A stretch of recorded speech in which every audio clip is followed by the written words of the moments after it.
अस्सलामुअलैकुम। उस दिन कुछ दोस्त सवाल कर रहे थे कि अगर 2 मीटर लगाने हो तो कौन सा सिंपल सा मेथड है जिसके ज़रिए हम चेंज ओवर लगा सकते हैं और इजीली घर में ख़वातीन इसको कंट्रोल कर सकती हैं। ये हमने घर में चेंज ओवर लगाया है, आप देख सकते हैं। इंतहाई सिंपल सा चेंज ओवर है, किसी चीज़ का कुछ भी डर फिक्र नहीं है। उसके आगे मैंने एहतियात के तौर पर एक मेन स्विच लगाया है और उसके बाद मैंने एक ELCB 2 पोल का लगाया है। ये एहतियात के लिए, खुदा न खास्ता अगर शॉर्ट वगैरह हो जाता है आगे घर में तो ये ऑटोमेटिकली ट्रिप हो जाता है। अगर करंट किसी को लगता है तो ऑटोमेटिकली ट्रिप हो जाता है।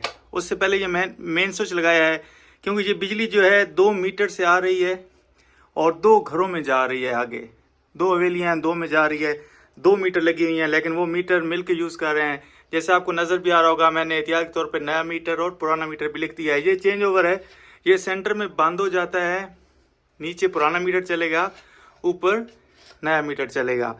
जब ये अपने हिसाब से जब नए मीटर के यूनिट पूरे होंगे तो इसको ये चेंज कर सकते हैं। ये 63 एम्पेयर का है, आपको नज़र आ रहा होगा 63 एम्पेयर का है और काफ़ी अच्छा चेंज ओवर। अगर आप इसको ज़्यादा तंग नहीं करेंगे। इसकी नीचे पुराना मीटर लगा है, ऊपर में नया मीटर लगा है और साइड से इसको घर को सप्लाई जा रही है। इजीली आप इसको लगा सकते हैं, इंतहाई मुनासिब है, इतना महंगा भी नहीं है। मेरे ख्याल में मैंने 1700 का लिया था, शायद आपके इलाके में थोड़ा ऊपर नीचे हो। तो ये इंतहाई आसान सा तरीका है इसको लगाने का। ये पीछे से 2 तारें आ रही हैं, ये 1 मीटर है, ये दूसरा मीटर है।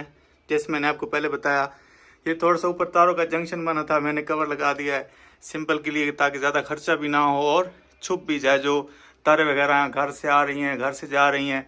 और उसके बाद ये आगे मैंने सिस्टम लगाया है। आप भी इसको ईजिली लगा सकते हैं। आप 2 मीटर लगाना चाहते हैं या वैसे आप चेंज ओवर लगाना चाहते हैं तो इसको ईजिली आप इंस्टॉल कर सकते हैं। बहुत शुक्रिया।